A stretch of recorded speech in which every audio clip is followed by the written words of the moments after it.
Good morning again, everyone. Thank you for joining us today.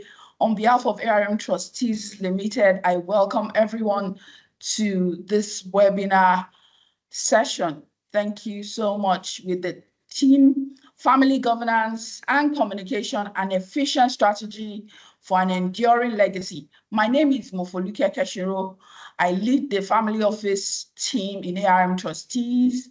I am a legal practitioner and I am a member of the Society of Trust and Estate Practitioners, which makes me a certified trust and estate practitioner. I am also certified as a family business advisor. Welcome again. Today, we are going to be expanding the definition of legacy beyond transferring assets. We're going to be talking about vision, goals, cohesion across generations. We're going to be talking about, wealthy families, their struggle with legacy planning, how it comes down to two major factors: communication and the framework that enables them to implement their ideas, the governance framework. So, housekeeping rules before we commence. Please stay muted throughout the session. Use the Q&A box. And at the right time for the Q&A segment of this session, we will be taking your questions. And after a short presentation from me, we will be having the panel session. We have two esteemed personalities with us, legal practitioners with us today, who will be helping us to put, their practical experience to bear regarding the topic of today. Thank you again. So to set the tone for today's discussion, I will just do a short presentation about the topic of today. My slide, please. According to John Ward, a leading scholar, in his 1987 article with the title, Keeping the Family Business Healthy, he said only 30% of family businesses survive to the second generation, 12% to the third, and just 3% to the fourth. Hence, the need to beat the adage, shed sleeves to shed sleeves in 3 generations, which simply means the founding generation makes the money, and when it gets to the 3rd generation, the wealth is lost. This is something most wealthy people who have put their blood, sweat into building businesses and legacies do not want to happen to them. But without taking the right steps, this is what will happen. Hence the discussion of today. We'll be delving deeper into it as we go along. We're also going to be highlighting the importance of estate planning in ensuring wealth, responsibilities, and values are transferred effectively and in a seamless manner. Most ultra-high net worth individuals, they are increasingly seeking value-centered solutions just to ensure that their legacy passes across multi-generation. Next slide, please. Because we'll be using a lot of terms today, we want to do a quick definition of some terms that you will hear us talk about. We'll first define a family office. According to UBS Global Family Office report, it defines a family office as a private organization that assumes the function of an entire financial department, but it also has the added lens of legacy continuity and governance. I believe that definition encompasses a lot of things because it also caters to the lifestyle needs and other aspects of a wealthy family's needs.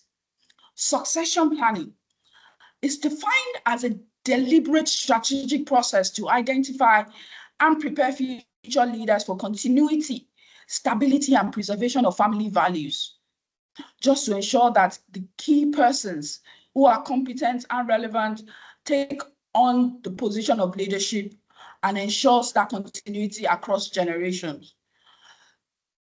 Estate planning is the process of organizing and managing a person's wealth and ensuring the right tool of estate planning is adopted just to ensure adherence to the desires and objectives of the asset owner. We'll also be talking about family constitution, family charter, and family council. You would ask, a family constitution? Yes, it just simply means a formal written document that outlines the vision, values, principles, and governance structures of a family business or a wealth-owning family. A family charter is also a document that outlines the family's shared values, vision, decision-making, and expectations, which also caters to strategies around conflict resolution. A family council, finally, is a governance body or forum made up of family members, usually having representation across different branches or factions, especially where it's a polygamy. Just ensuring that everyone is carried along and everyone is a stakeholder and their views are respected.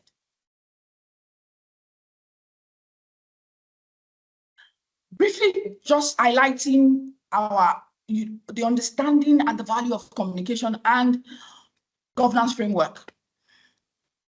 Communication brings governance to life, you would agree. And as we delve into the discussion with our esteemed speakers today, you will get to understand why this is. It helps to ensure clarity, structure, accountability, and helps to prevent and resolve conflict. That is what a governance framework does. I would like to also say that the best governance framework is incomplete without effective communication. Next slide, please. Like I mentioned earlier, I would just like to highlight here that a family that lacks intentionality, open communication would risk fostering silent tension.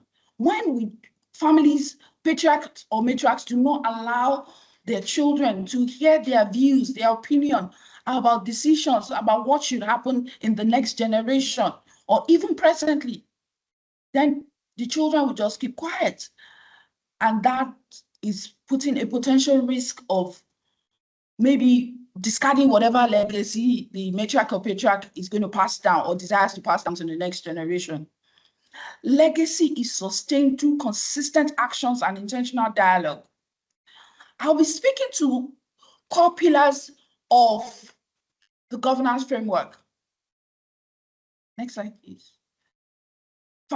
Core pillars of family governance framework: aligning family values, which ensures that their shared values and identity is agreed across generations.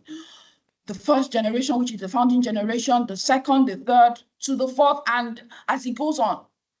Defining the role of the family office, which helps to coordinate and manage the affairs of the family, their wealth, their governance framework, their legacies, and estate planning objectives. Establishing mechanisms for conflict resolution. This is very, very important because it promotes harmony and continuity within the family structure. Fostering transparency and inclusion. This ensures that all family members feel heard, valued, regardless of age or status, especially in polygamy, for instance, where there are older children and there are younger children, maybe because the younger wife or younger wives were married later and you have older children. The older ones might tend to look down on the younger ones.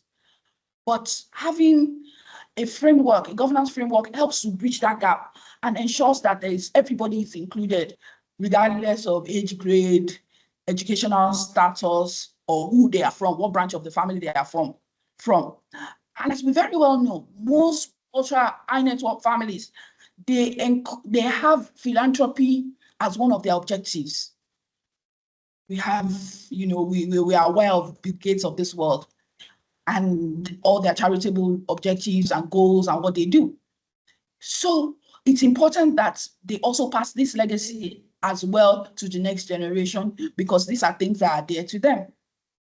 Finally, I would like to end with the words of James Hughes, author of Family Wealth, Keeping It in the Family.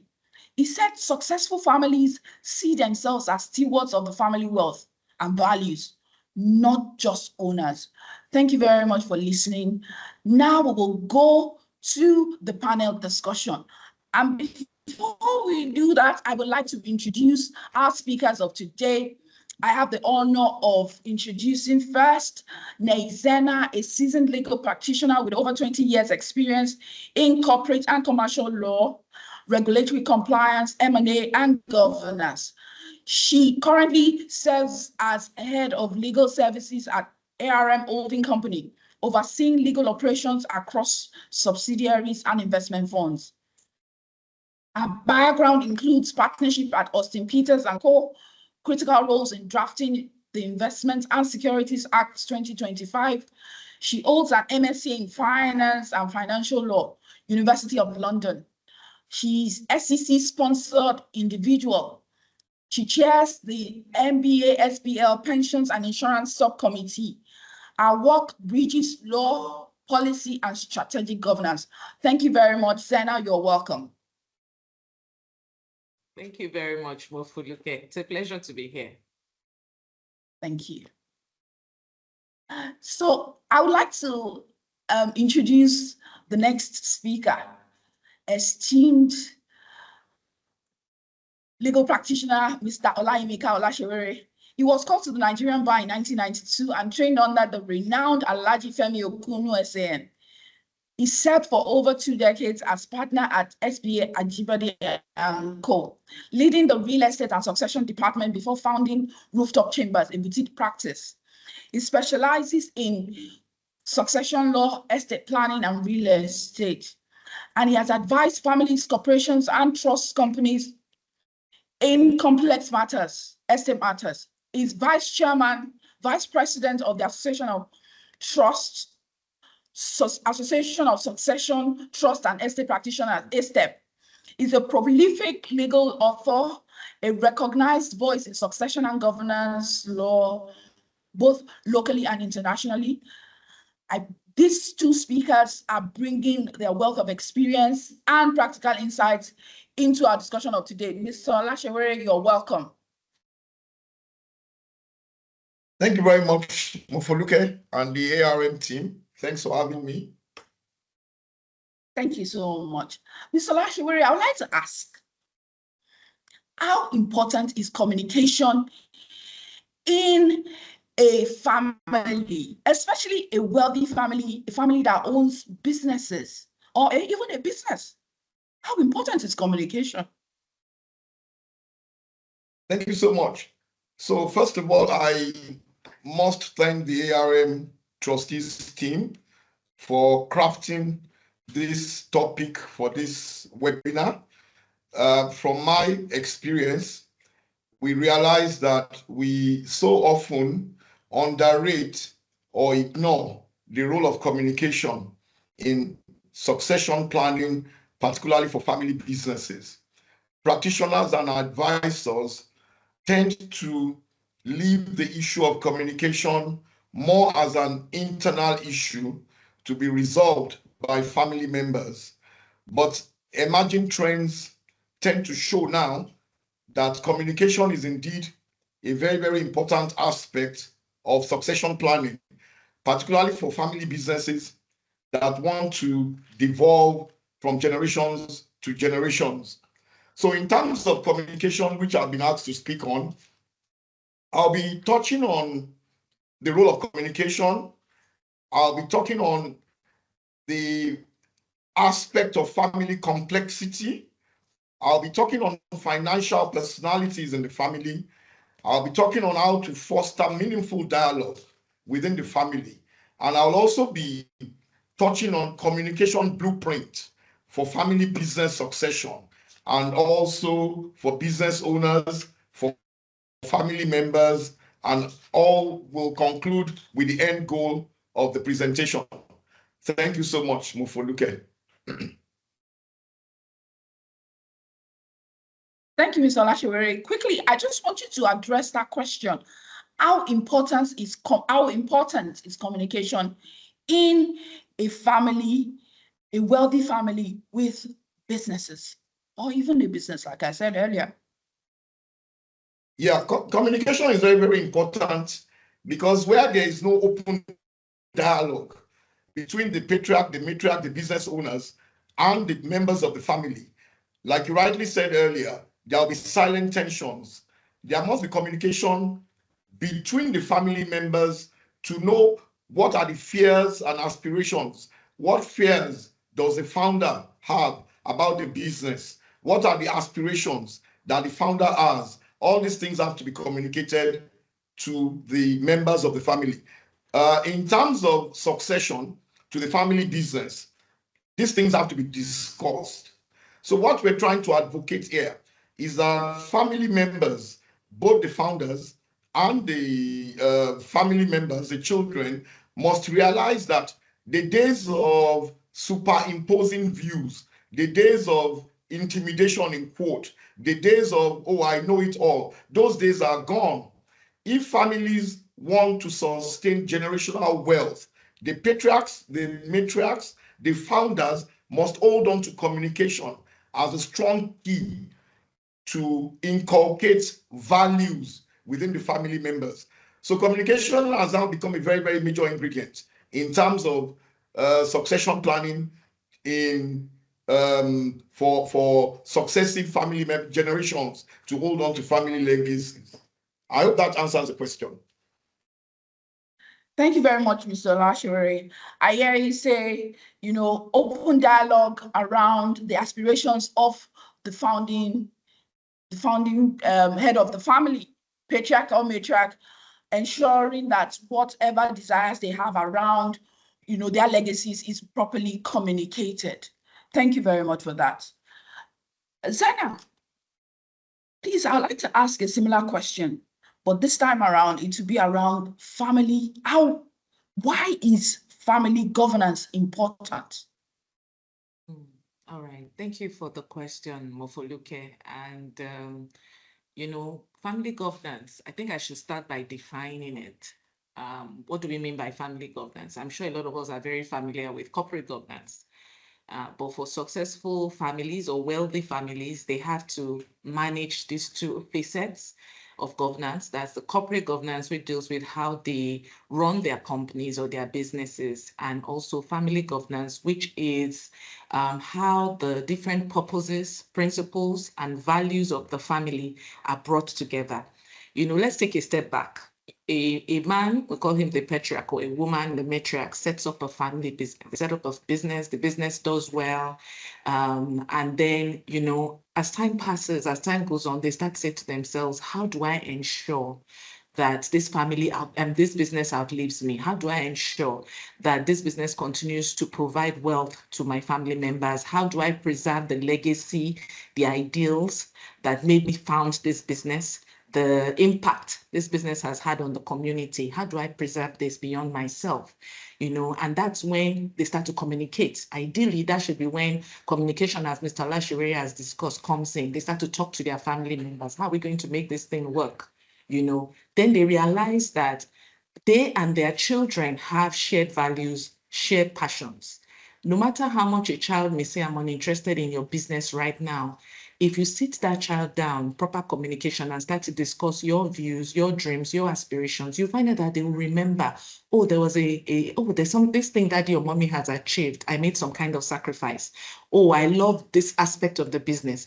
Or I love the fact that because of this business, we can have different philanthropic initiatives that we engage in as a family.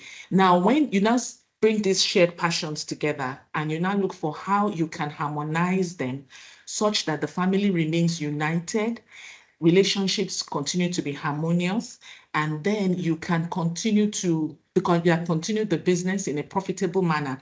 The way you do all of this and achieve all of this is the governance. It is a framework of rules that will define how each family member's roles and responsibilities, how the family interacts with the business, how they use the business to achieve their shared purpose, principles, and values. In a nutshell, it is a framework that answers two questions. Why are we doing this together? And what do we want to achieve? There are different structures in family governance, and you've mentioned some in your opening statement, Mofoluke. You talked about the family constitution, which some people call the family charter, some call it a deed of family arrangement, and then you talked about the family council, which is like very similar to a board of directors, where the family has chosen certain people to take decisions in certain areas. And, you mentioned all of those. I want to talk a bit more, not just so much on the structures, but on the, shall I call it values that family governance is built on. So it is built on the shared purpose, vision, and values, which I've said, the structured communication. Before you can set up a family charter, for example, a family constitution, the family has to discuss. There has to be that communication, and the communication must continue because it promotes transparency and dialogue. So most times the families have a neutral professional advisor that brings them together and sets up the governance structures. That advisor would also, put into the governance constitution or a family constitution how regular meetings will hold, what will be discussed at these meetings, how the discussions will go. Another pillar is the defined goals and decision-making protocols. A proper family governance structure must state who does what. How do we make decisions? This ensures that there is clear demarcation of responsibilities and reduces conflict. And talking about conflict, your governance structure must also deal with how you resolve conflict. How do we maintain harmony? How do we maintain trust? How do we ensure that disputes do not escalate?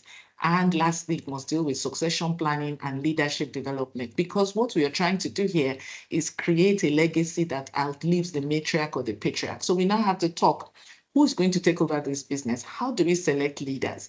If the person that we've selected or the persons we have selected have gaps, how are we going to plug them so that this business continues, so that everyone feels included and we have a long-term success? So it's actually a very interesting concept. There are very many different things that I could still talk about more, and I'm sure we'll go into it as in the course of the discussion. But that's essentially what family governance is. I'm sure many people find it strange and say, my family, and now I'm talking about how to govern it. We should understand that a wealthy family is not just any family. It's a family with an added responsibility, that responsibility of ensuring that the wealth continues. You mentioned shirt sleeves to shirt sleeves. You don't want your wealth to end in the third generation. And also the responsibility of impacting their society, because the wealth is there for a reason. So the legacy must not die. The ideals must continue to perpetuate, and the generations to come must not suffer. So I'll end. Thank you. Thank you for Zena. Thank you. Thank you so much, Zena. Thank you very much.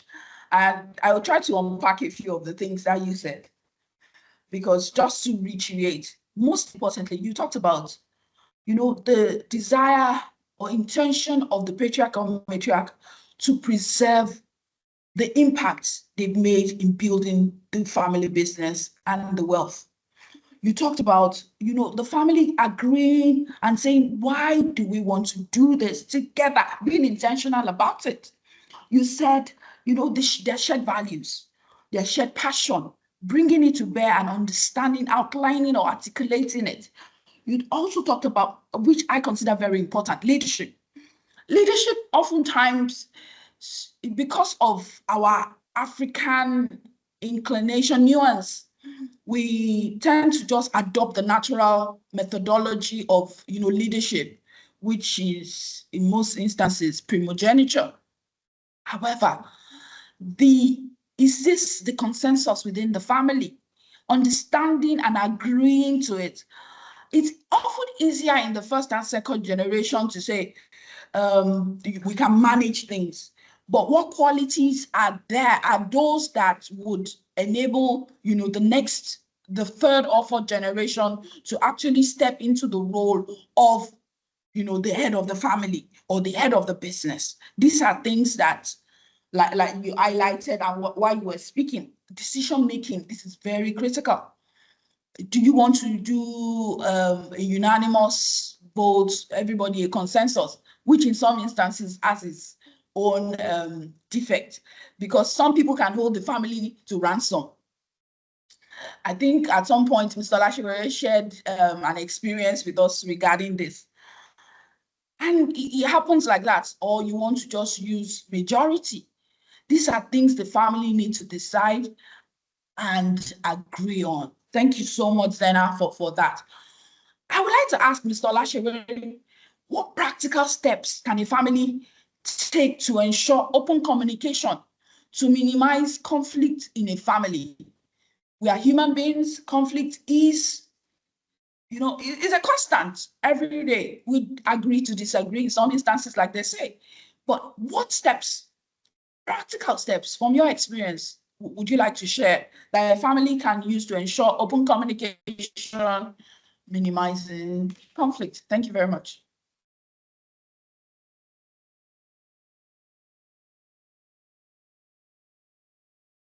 You are muted, Mr. Olashewere. You are muted. You are muted. Sorry. Thank you, Mofoluke. So from my experience, one practical step which I've realized that is very, very crucial to minimize conflicts in a family is open dialogue. It is when you have open dialogue that you can navigate sensitive issues. And what are these sensitive issues? These sensitive issues deal with personal idiosyncrasies of family members that has evolved over time from childhood, lunch boxes, school pickup issues. So there are sensitive issues that permeate family settings.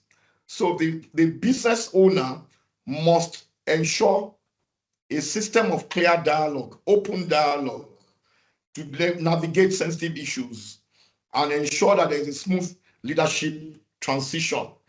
Open dialogue implies clear and honest communication. We're not talking about favored communication or prejudice communication. The communication must be clear and honest. And like Zena rightly added in one of our earlier preparations, this clear and honest communication must be underpinned with a loving and inclusive approach. I need to stress inclusive approach. We find out that in most families, there are prejudices, there are favoritisms. This can affect conflict resolution within family settings. So patriarchs and matriarchs must understand that when you are communicating with your family members, when you are ensuring open dialogue between family members, your communication must be very, very clear and honest. Because the children you are talking about, they are exposed. Most of them, if not all, are cosmopolitan. So you cannot call white as black. They know exactly what is happening. So clear and honest communication is very, very key in family circles. The other aspect I would like to dwell on is sharing information and knowledge. Most times in a family, you find pockets of knowledge being residing in a particular family member, maybe by virtue of long involvement in the family business, or by virtue of expertise, or by virtue of experience. So in a family setting, the business owner, the matriarch or the patriarch, must ensure that knowledge is shared and information is also shared. And we're going to get down to the tools where this can be done: family meetings, family assemblies, where views can be shared. An example is the Mars family. The Mars family, that's a very, very large family. The founders of the chocolate empire, they have regular family meetings where they meet maybe at least once a year to discuss personal matters and business matters, share information and knowledge. So this is one aspect that business owners must inculcate to ensure that there is communication. Now, we also need to note that succession planning is not an automatic process. It is a gradual process, and it's a very, very thoughtful process. It is a deliberate process. So the business owner must set out a plan within himself or herself on what the business owner wants to achieve. with successive generations of the business. So it has to be gradual. You just don't wake up one morning and say, oh, my plan for 2026 is that I'm going to hand over the business to Mr. Benga or Mr. Emeka. No, it has to be a very, very gradual process. It has to be thoughtful. It has to be articulate. So in summary, I advocate open dialogue. I advocate clear and honest communication in a loving and all-inclusive approach. I advocate sharing information and knowledge, and I advocate that the succession planning process should be gradual and thoughtful. Thank you. Those are the practical steps that I will advocate. Thank you. Thank you so much, Mr. Olashiwere. Thank you for that. I'd just like to reiterate, you gave practical steps. You talked about open dialogue, especially with respect to sensitive issues.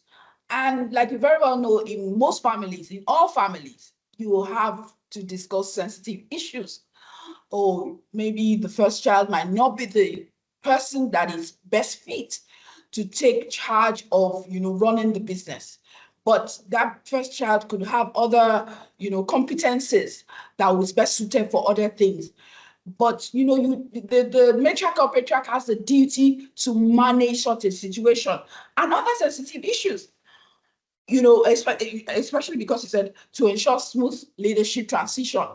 And we've seen that from my experience, some families, the business is running well, they are doing well. In some instances, even the first child is part of the business.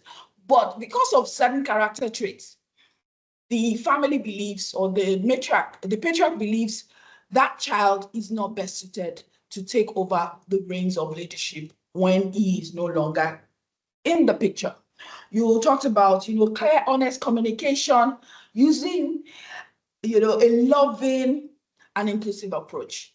And that is subjective, but with the right step and intentionality about it, that can be achieved. And most importantly, succession is a gradual process.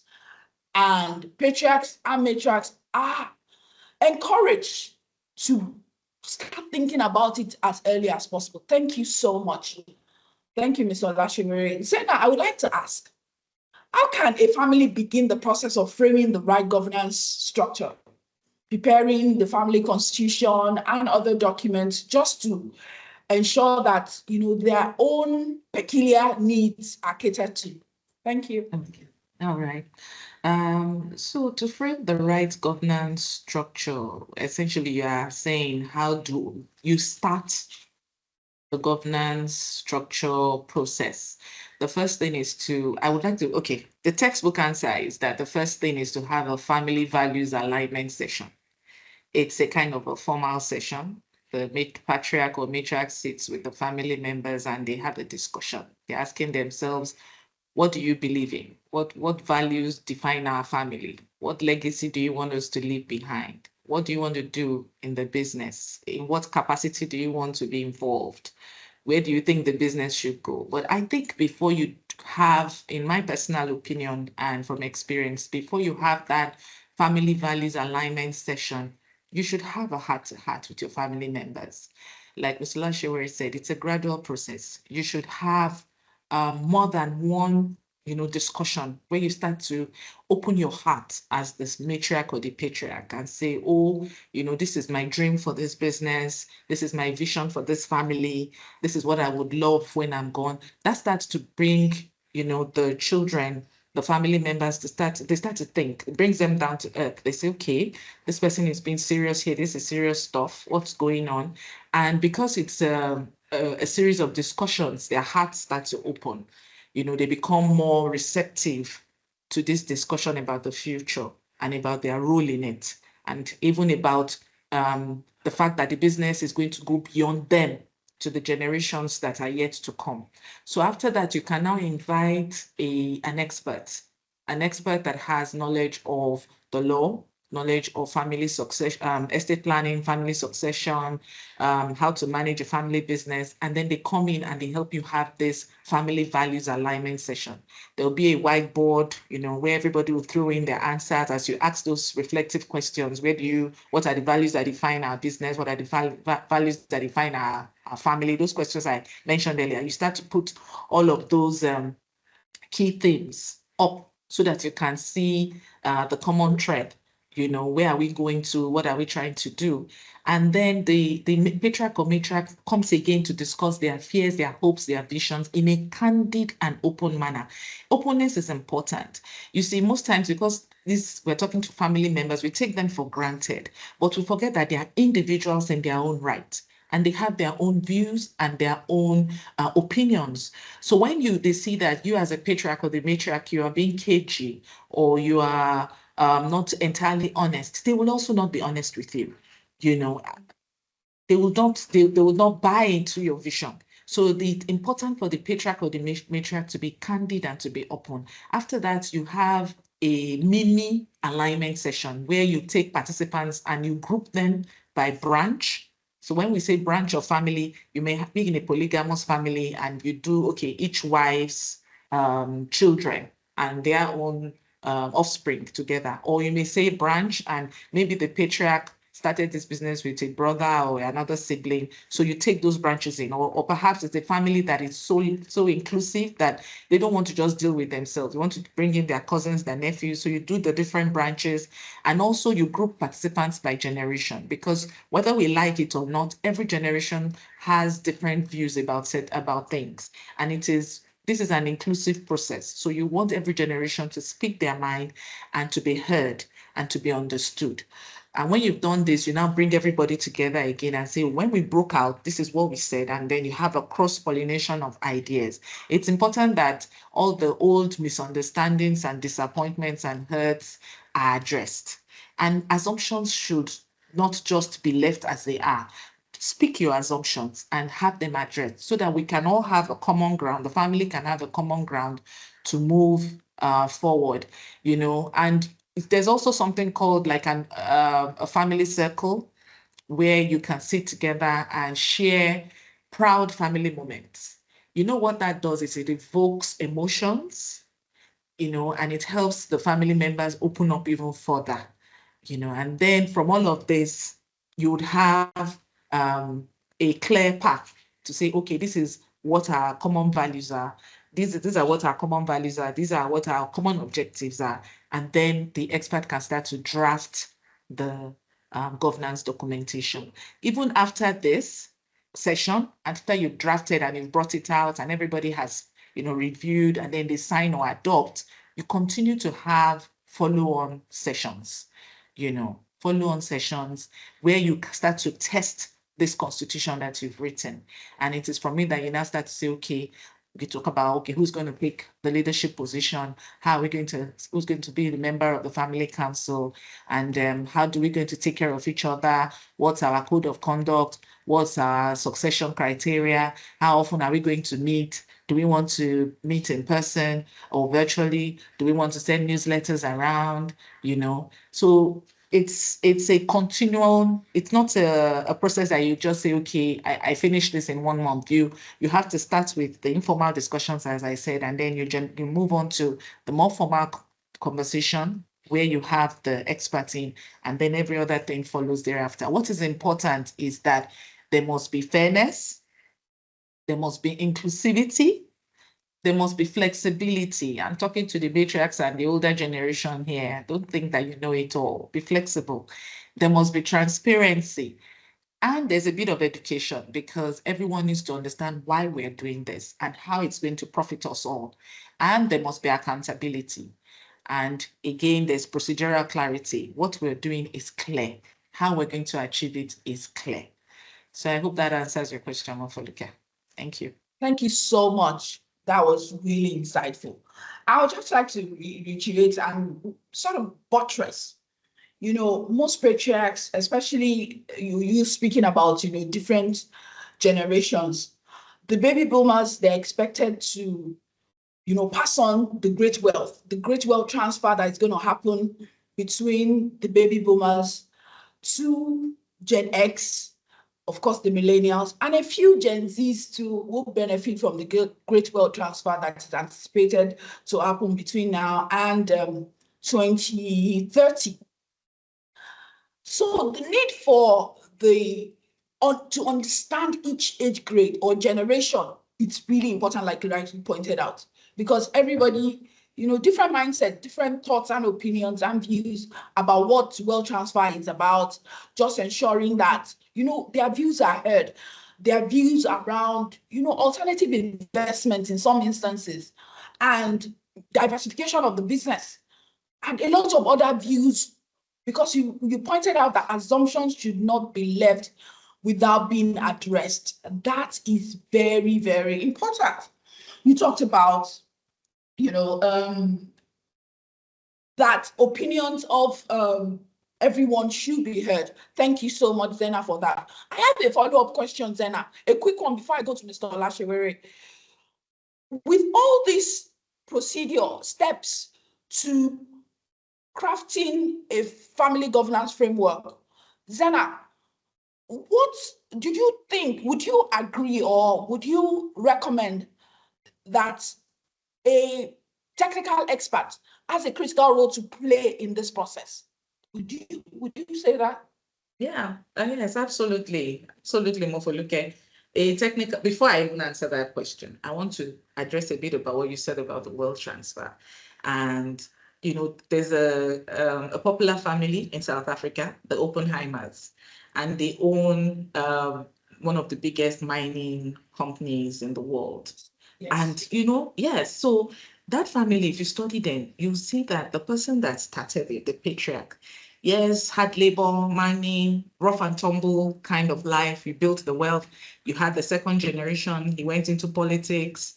He tried to establish the family into an institution in South Africa.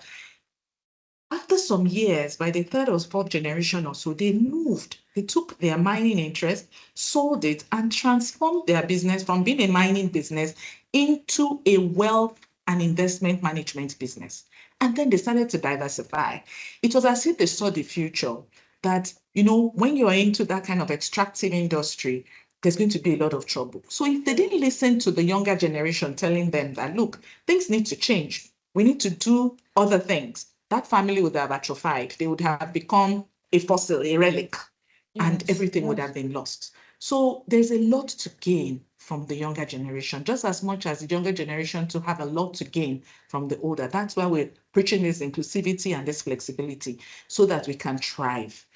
So the question you had asked me was, somebody's asking me, what is the name of this family? The Oppenheimers. OPPEN, yes, Oppenheimers.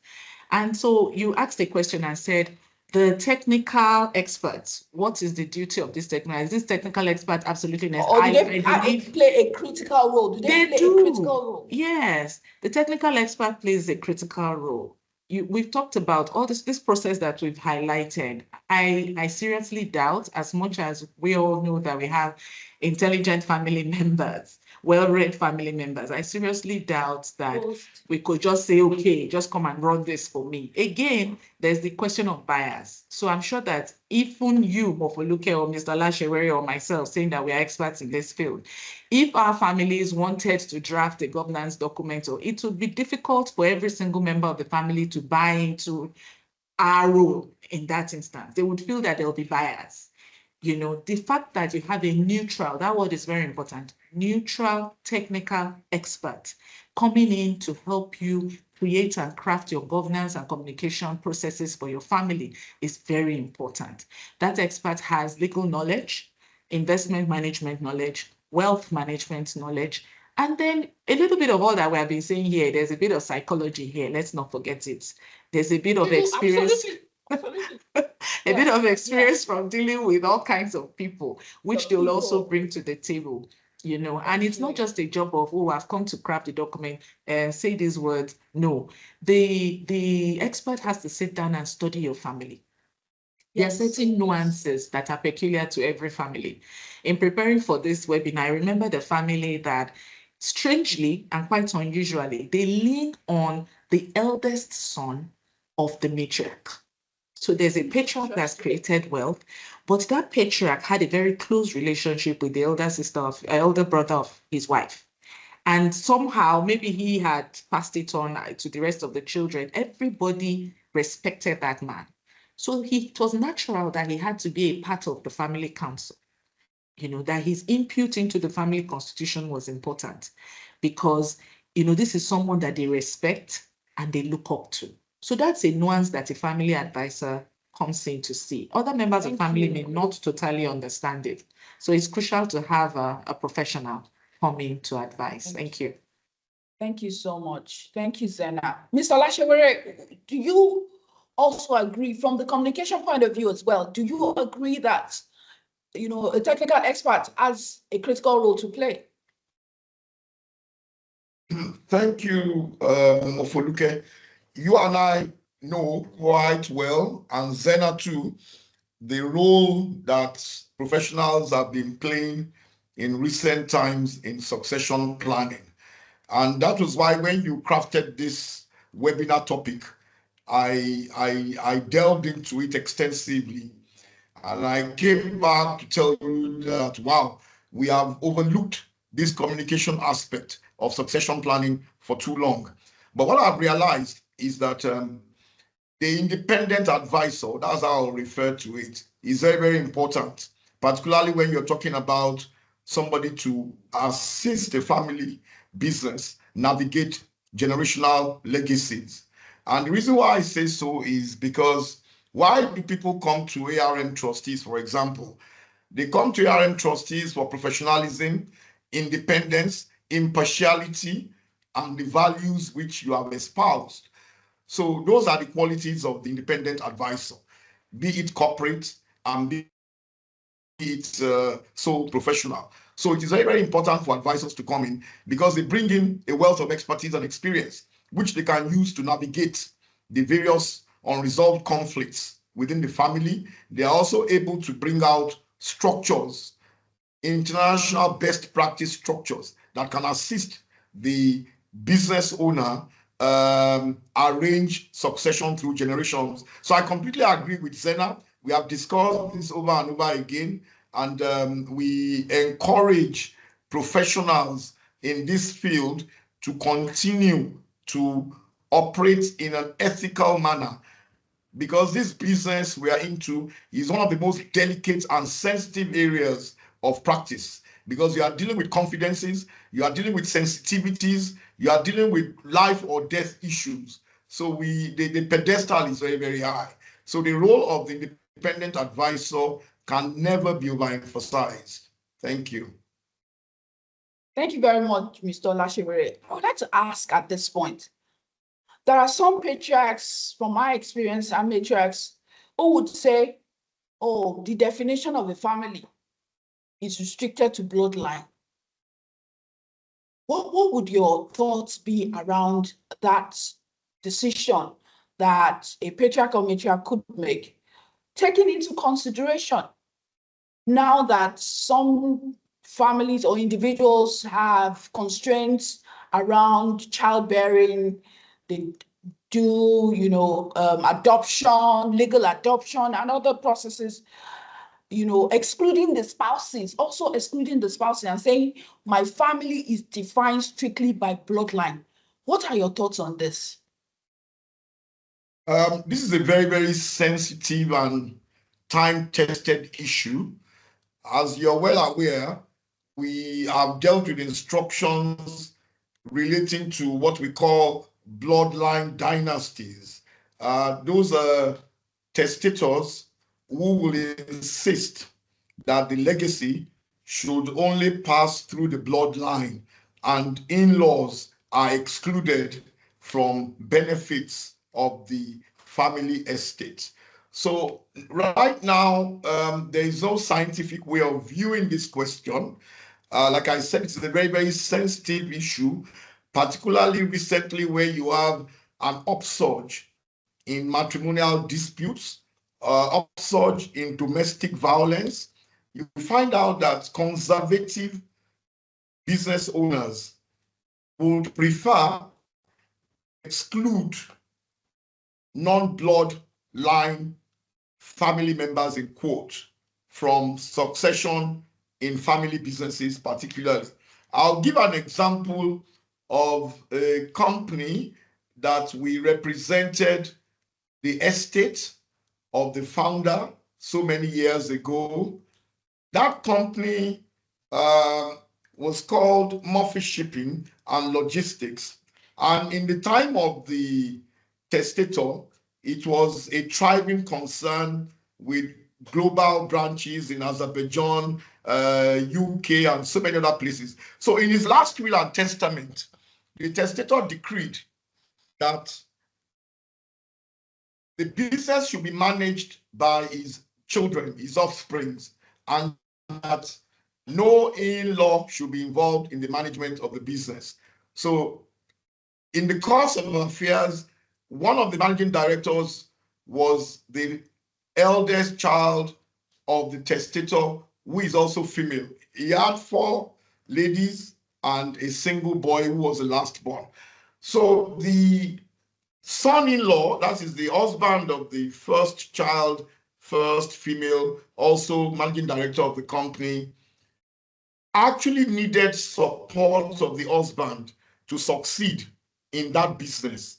But because the will had specified that no in-law should be involved in the business, the gentleman kept away from the business. And one can attribute some things that later evolved in the fortunes of that business to lack of support from the matrimonial front. So it's a very, very sensitive issue, but we'll still leave it to the business owner. The business owner who has created an empire, which he wants to devolve on future generations, also has a responsibility to identify the complexities of the family now being direct offsprings and in-laws. The patriarch or the matriarch must identify that these family members who are coming into the family, what values do they have? What traits do they have? Can they be of value to the family business? And then coupled with independent advice, that business owner should be able to know where you should restrict to bloodline legacies or where you should accommodate your in-laws to also be a part of the empire. So it is important to note that in our environment, culturally, we tend to have this extended family traits and syndromes. So you need to understand people coming in, uncles and aunties coming in, or if your dad were alive, this is what he would have done. So that's what I'm saying, that the business owner has a responsibility to acknowledge the complexity of the family, understand the family dynamics, understand the financial personalities that constitute the family, and make firm, decisive decisions on how to ensure that the legacy passes on to other generations. Thank you. Thank you so much, Mr. Olashere. Before we go to the Q&A segment of this session, I'd like to ask Mr. Olashere one question. However, if this session, you've picked up 1 or 2 nuggets and you found it beneficial, please give me some emojis. Let me be sure you are still with us and you're following. Thank you. Mr. Olashere, I would like to say, thank you. So I would like to say, Mr. Olashere, or ask, what specific steps can a founding patriarch, matriarch take to ensuring, I talked about it earlier slightly, to manage entitlement mentality?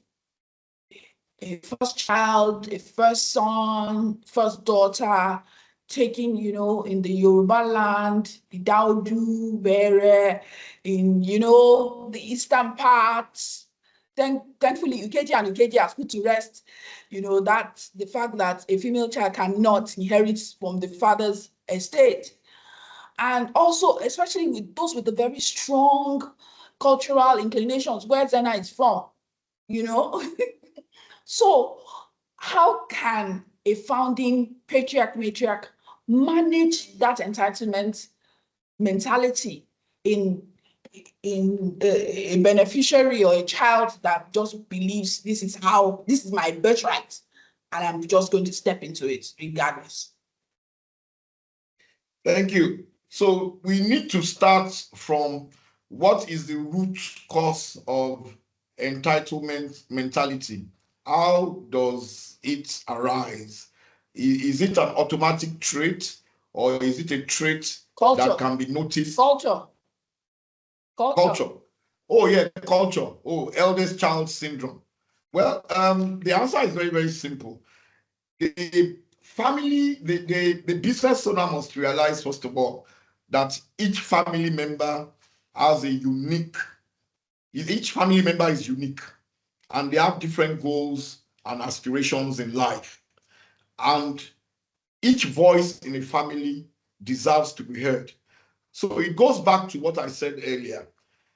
A founder of a family business that is being prepared to be passed on from generation to generation has a bounding duty to understand his or her family extensively. You must know your children.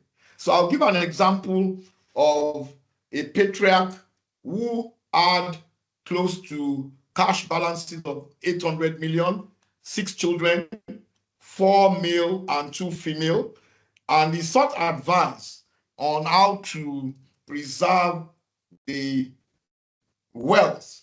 And what we told him was, can you point to any family member who is most trusted? And the most trusted family member he nominated was the 32-year-old last born. At that time, he was 85 years old and he had retired. There was actually no family business to inherit because he had retired and he had more liquid resources. So we advised that we would interview the family member. We found her quite straightforward, honest, and reliable. So we advised that why don't you make this last-born child a co-signatory to your account, so that in the event of your eventual passage, we prayed longer life for him then, although he's passed on now, this co-signatory can step in and save 10% estate duty on the 800 million balances that this HNI had. So we interviewed her, we found her worthy, and we created a trust instrument. So the communication was to our family members that this person is being made a co-signatory to the account. She is going to execute a trust instrument. Upon demise, this is what is going to happen to the account statement immediately. And this is when the balances in the account 90 days after demise will be distributed. And this went on without any hitches. And we're able to save about 80 million naira, which would have gone to the state government as 10% probate fee. So what I'm trying to say is that that business owner, that patriarch, was able to identify the unique characters of the children and was able to, without any ambiguity, select just one member of the family to act as a co-signatory to his account, and there were no hitches. You are also familiar with what we call sole executorships. You have patriarchs who are entitled to at least 4 executors, but they select just one. Now, how does this relate to entitlement mentality? We have seen instances where the eldest child, who expected that he would be the sole executor, was skipped over. So what I'm trying to emphasize is the responsibility of the business owner, the patriarch or the matriarch, to identify the unique values, the unique characters of the family members, so that you can deal with this entitlement mentality at the earliest stage. Entitlement mentality must be dealt with at the earliest stage. And this is where communication is very, very important. Where you are regular family assemblies and family meetings, patriarchs or matriarchs must be able to give ideas or give directives that, look, when I'm gone, this is what I expect you guys to do. And I'll give another example of a patriarch when we considered the complexity of the family and the dynamics of the family, we advised him as a strong Muslim family to go on pilgrimage with all the children. One of them was not willing to go, but eventually was induced to go on pilgrimage. And it was that pilgrimage on Hajj that constituted the last will and testament of the testator. By the time they came back, he did not need to write anything anymore. He had already given stipulations on how he was to be buried, on how assets were to be shared. And although he's still alive now, the way the family has carried on after that pilgrimage gives you an idea that perhaps spirituality, not so much religion, can also play a part in succession planning, where you take your children on pilgrimage and you tell them exactly what you want to be done, and you make them pray together, talk together, and communicate together spiritually. So thank you so much. As to entitlement mentality, I recommend that founders, patriarchs, matriarchs cannot escape family meetings. You cannot escape regular family assemblies. And that is where this issue of entitlement can be dealt with. It must be openly addressed and tackled and resolved. Thank you. Thank you so much, Mr. Olashere. Thank you. Before I take maybe one more question, because our time is far gone, already an hour. I would like to take questions now. Do you have questions? Do you have questions in the chat box? Thank you so much. Questions? Any question? Okay, if we do not have any question, I still have one more question for Zena. Is there any question? I do not see any now. Well, there are some comments, really. The Q&A box. Let me check the Q&A. I appreciate what... Let me check the Q&A box. For some reason, I can't see the question. Okay, maybe. The chat box. Do you want us to read it out? You want Tayo to read it too? I think someone has a question here. Can a signatory be below? I see one. I see one that says, can a signatory be below 18? No, but let me allow Zena answer that. Because a signatory, anyone that's below 18 cannot enter into a contract. Zena, yes, please. So Mofoluke, you've answered. You've answered. I think this person, maybe we should be looking at the background to this question. So I think this person is thinking about a child, and a child is a minor.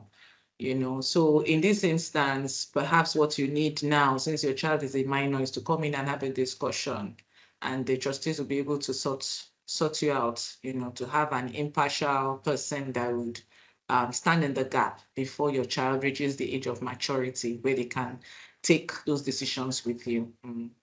Yes, so the trustees could help here. Thank you, Zena. Yeah. Thank you, Zena. Mr. Olashere, you would take this question. What methods can help engage family members who are uninterested or feel unqualified? Well, it's very, very simple. It still boils down to communication.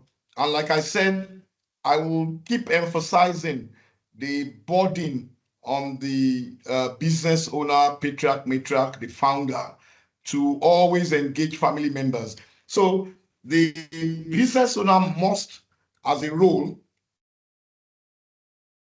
satisfy himself or herself on the qualities of the family members. There has to be a situation where you discuss with your family members. You try to elicit what roles they would like to play in the family business, whether they are interested or not. Like in a particular family, this was a graduate in finance, but she wanted to be a photographer, and she made it very, very clear that was what she wanted to do. even though she was trained and equipped to play a part in family business. So in that case, that's the person who is not uninterested. You can't force someone to be interested in family business, or someone who is unqualified to be a part of the family business. You cannot force them to be part of it. So it all boils down to communication and engagement, open dialogue, clear and honest communication, inclusiveness, and all done with love, not putting down, not making somebody feel inadequate, or that, oh, if you are not part of the family business, you are not worthy to be a family member. People have their unique aspects, like I stressed earlier. So the patriarch or the matriarch must recognize that each family member has a uniqueness about him or her, and that must be recognized. We can't all be part of the family business, but we can be involved in philanthropy of the family business, like Zena said earlier. So even if you can't operate in the operations of the company, there may be other aspects that are attuned or that are related to the person's pastime or hobbies or proclivities. Thank you. But Thank you, there's a very Mr. interesting question from Tutu, Ade Tutu, on the issue of Okay. co-signatory and joint Okay. account holder. So what Okay. I'm aware of is that in without being a joint account holder, if you have a co-signatory to an account, I'm not sure you have to be a joint account holder to be a co-signatory. But if that is the case, what actually happened was the daughter of the family became a part and parcel of that account, and she executed a trust instrument confirming why she was being made an operator of that account and what our responsibilities are upon demise of the original account holder. So what I'm trying to emphasize really is not the intricacies of the banking procedure, but the procedure whereby you could actually save liquidity by bringing in a trusted family member who is trusted enough not to cut away all the money upon demise, but to follow the instrument of the trust, the letter and spirit of the trust instrument upon demise. And then, sorry, there is also Mr. Lashore, before you proceed, it's just to buttress what you had said, it's important to note that whatever you were communicated to regarding joint ownership or joint account holder arrangement and co-signatory are totally different. That's the correct position from the bank. And you know how it is, how you would hold an account, and you are just authorized to make withdrawals. It's totally different from you being a joint owner with whoever it is, the partner that you are jointly holding that account or that asset. So that position is what stands with banks. Mr. Lashore, you wanted to read a comment or a question? Yeah, I have a question. An interesting one from Alausa. I don't know the gender, but when I spoke about the issue of pilgrimage, he says, Mr. Olashewere, we will wait until he dies before we confirm that the pilgrimage resolved the issues. Honestly, I totally agree with you on that. Well, you're very, very correct. Thank you so much for that, Alausa. Please go on, Mofoluke. Okay, thank you so much. So I have great thoughts from both speakers on the role of communication. Very often in Africa, we see great family-owned businesses die after the visionary is gone. Would you say it is because they have been unable to communicate the vision or legacy of the business, or fail to convince their children to carry on the legacy? Sometimes this leads to conflict between the children and parents. What are your thoughts on how this can be fixed so that we can start to build 100-year-old companies in Africa? Really, that's what we've been talking about. Creating the framework for that sustainability, that continuity Zena, would you like to add to that? And respond to Yes, I that would. comment? So I think one key thing that we forget is, okay, well, let's backtrack a bit. Many of these families that the person that asked the question is referring to did not have proper governance structures in place. It might interest you to know that right now in Nigeria, there are very many families that have these structures. Most of them, funny enough, or unfortunately, are not exactly Black Africans. Maybe they're of Lebanese origin or Asian origin, but they're putting this in place, which is why we're also having this webinar to sensitize other members of society that if you start putting these governance structures in place and you start the communication early enough, you can avoid the mistakes that this other field matriarchs and patriarchs had, why their businesses did not continue. One other very important thing that I must mention is that we always fail to understand that the fact that my father or mother started a business does not mean that I must run that business. Many successful families that have transitioned from generation to generation have been able to draw that distinction because they realize that their family members may not have the competence or the interest. So one key thing about family governance is sitting down when you've examined yourself and said, okay, what are the qualities we need to run this business? You can decide that, okay, you know what, none of us can do this. Who in the business right now, which employee is best suited, which person externally is best suited, and you bring that person in while you retain control. And you even determine how much control you have. So there's this whole delineation of the concept of ownership and the concept of control or operation. It can be separated very easily. I think if we have time, people can Google. I think it was in the news about 2-3 weeks ago, Warren Buffett, and what he waited quite long. He's almost 100, but he has taken a decision and said his 3 children will not run the company. He has a successor that has been named, and I think he's almost handing over now. And then again, he now said he understands that one child, a particular child can continue his legacy, his culture. This time, not talking about money, his ideals, why he set up that company, and he made that child chairman.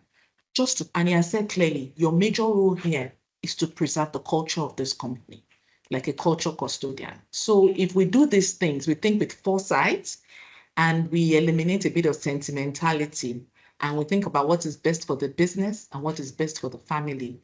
And we enable, advice coming to guide us. I'm sure we'll be able to turn this trend of African Nigerian businesses not extending beyond the first and second generation. We'll be able to turn that trend around. Thank you. Thank you so much. Thank you. Another example, Zena, is the Tata Group. At some point, the Tata Group was headed by a non-Indian, strictly, well, maybe Irish, but has some Indian traits, but not a non-family member. So yes, depending on, the structure, the plan, the openness of the patriarch or matriarch in taking those decisions and the governance documents giving that flexibility for such to happen. I see a question here on, does the reach and scope of work of the ARM trustees team function beyond Nigeria borders? Yes, indeed, it does. We have partners that we work with, and we know most of our clients also own assets in multi-jurisdictions. How do you initiate, we talked about it, how do you initiate governance structures in a family that has never formalized such processes? You start now. You speak with an expert and you get guided through that process. Okay, I think we talked about the bloodline. Okay, there is something here about, thanks for raising the issue of non-bloodline involvement in a family business. If they are excluded, does that not negate the essence of inclusivity? And if they get involved, what role should they play in a family governance system? Mr. Lashewer.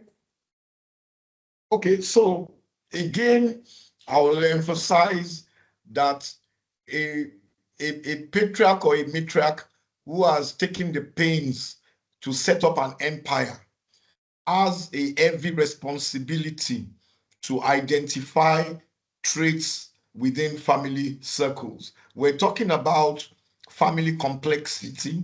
We're talking about family structure. We're talking about family dynamics. The business owner must be lord and master as much as possible of these issues. And so he or she has to be able to identify how best to navigate this issue.